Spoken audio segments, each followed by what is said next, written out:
Brian Windhorst has said that the New York Knicks need to trade for a superstar in order to be true contenders in the Eastern Conference, and we have to talk about this. So, what's up, guys? Welcome back to Knicks Digest. My name is Chris, and we're going to jump right into things as we always do, because Brian Windhorst has said that the Knicks need to trade for a superstar player to be true contenders in the East.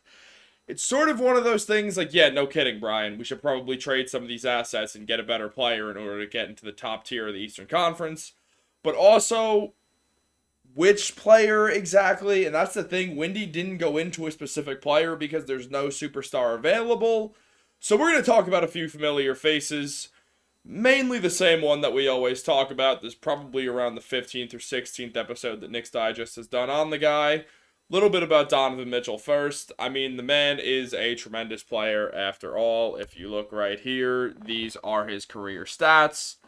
This season, he's putting up 27.7 points per game. He will be an all-star once again. That'll be the 5th straight year that the man is an all-star. He is one of the best scorers in the league. Had 71 points in a game.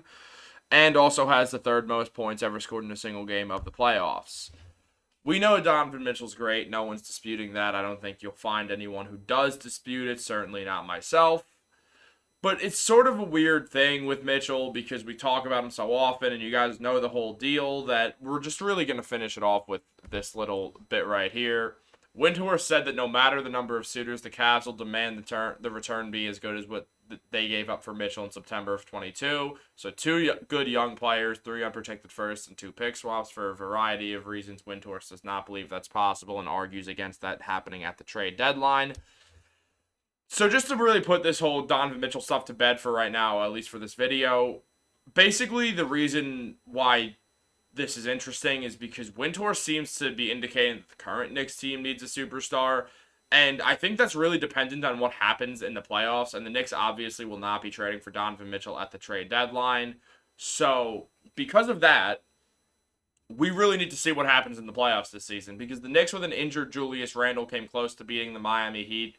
They lost in 6 games. It was a pretty competitive series throughout. And again, Randle had a messed up ankle. That was a huge part of it because he really just could not get to his spots. He couldn't score as well. And Brunson was averaging 30 points per game in that series and just absolutely balling out. RJ was balling out. And the rest of the team didn't play so well. So if the Knicks had a series or even just a playoffs where more of the team plays better, they could have beaten a team like the Miami Heat who ended up going to the finals. And it would have brought the Knicks to the conference finals. So the Knicks are kind of a mystery. They could easily lose in the first round this year, or they could also potentially get hot and make the conference finals.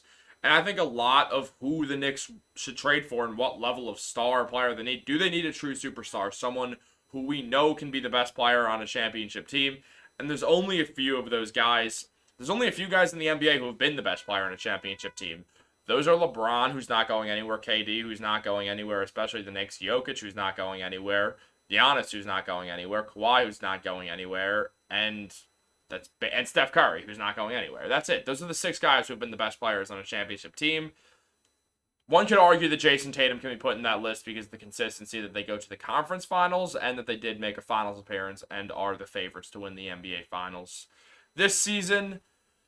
But again, if you want to argue Jason Tatum, it's not like he would ever leave the Celtics, especially not for the Knicks. He would not leave for a worse team in the same division. That doesn't make much sense. So I think when you're looking at this, the Knicks are not in position to land a true NBA superstar. You could go for a young guy who hopes to develop into one like Zion, who's had a rough go in New Orleans and clearly does not like being there and is just not responding well to the management at all when they tell him to just diet and work out more, and he's declining that. And then you look at guys who aren't superstars, but are all-star level players and maybe can round out the Knicks and give sort of an 0-4 Detroit Pistons vibe. And a guy like that is Mikal Bridges. But will the Nets really trade him? Who knows? Because the whole thing is the Nets, as many assets as they don't have their own picks. So there's no incentive to the Nets playing badly. There's only incentive to other teams playing badly for them if they want to get up in the draft. Because the Rockets are getting better, so if the Nets start tanking, the Rockets are just going to use those pick swaps anyway. The Nets are in a weird spot. They're going to be stuck in limbo unless they trade for a better player like a Donovan Mitchell, and I'm not even sure if that gets them out of limbo. So I don't think the Knicks would be getting Mikal Bridges. Also, it would be tough to make a trade with the Nets. I don't remember the last time that's happened, if it's ever happened, and I wouldn't say that it's going to happen with Mikal.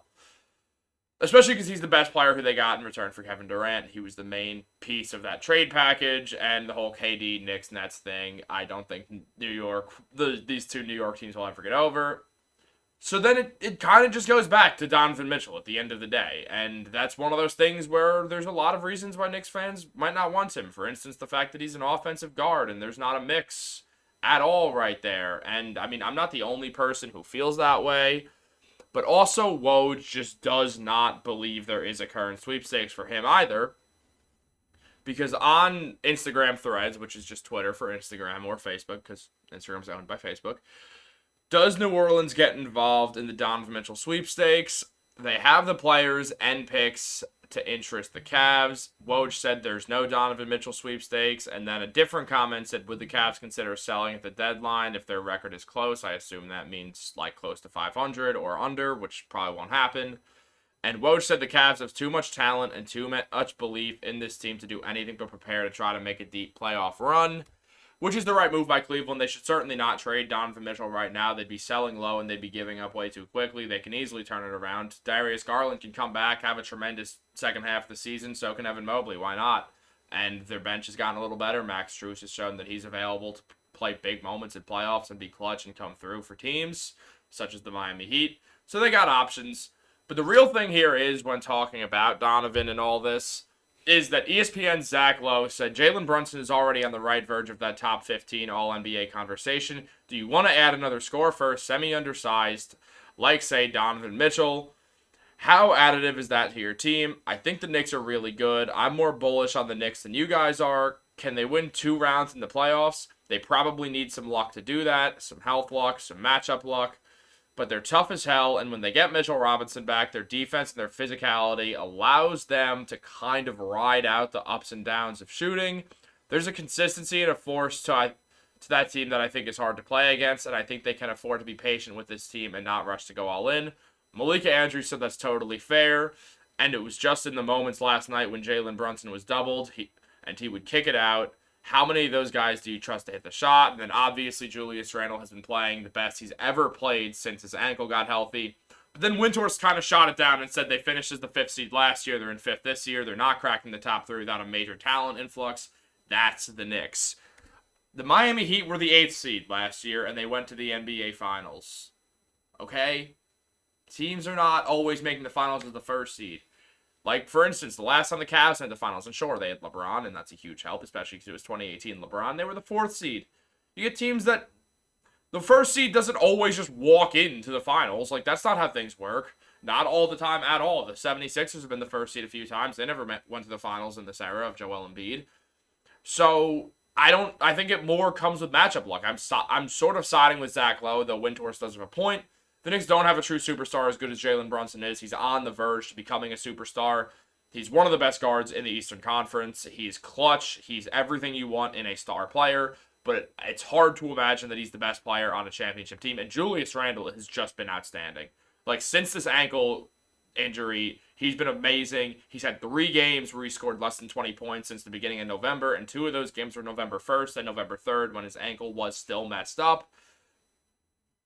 He's playing so well right now. He's so obviously an all-star. Brunson's obviously an all-star. Barrett's been a good player. He's been sort of inconsistent since coming back from the migraine. If Quentin Grimes can get that shot working, Emmanuel Quickley is one of the top contenders for 6th man of the year. Isaiah Hartenstein is probably the best backup center in the NBA. Now he's starting, and he's looking great starting. He looked amazing against the Lakers, against Anthony Davis. So there's a lot going for the Knicks, and they can easily get matchup luck and work out and potentially see. For instance, look, the 4th seed is the Orlando Magic. It's right there on your screen right now. The 5th seed is the Knicks. What if that stays the same? Are you really betting on the Magic to beat the Knicks in the playoffs? A situation that all of these Knicks players have been in before. Jalen Brunson's been to the conference finals before. Julius Randle's been to the 2nd round and been to 2 playoff appearances with the Knicks. All of the Knicks have playoff experience. Every single one of them has playoff experience. So it's one of those things where if they play the Magic, where almost none of them have playoff experience outside of like Joe Ingles, yeah, I think the Knicks are going to win that series. Then you're going to go on. You're going to play the 1 seed. Right now, that's the Celtics. The Celtics are not perfect. Everyone knows they're not perfect. The Knicks have had multiple close games with the Celtics. Even when they were shooting horribly, the games were close. the Knicks can beat any team in the Eastern Conference in a playoff series. Sure, if they had a star player, it would take less luck.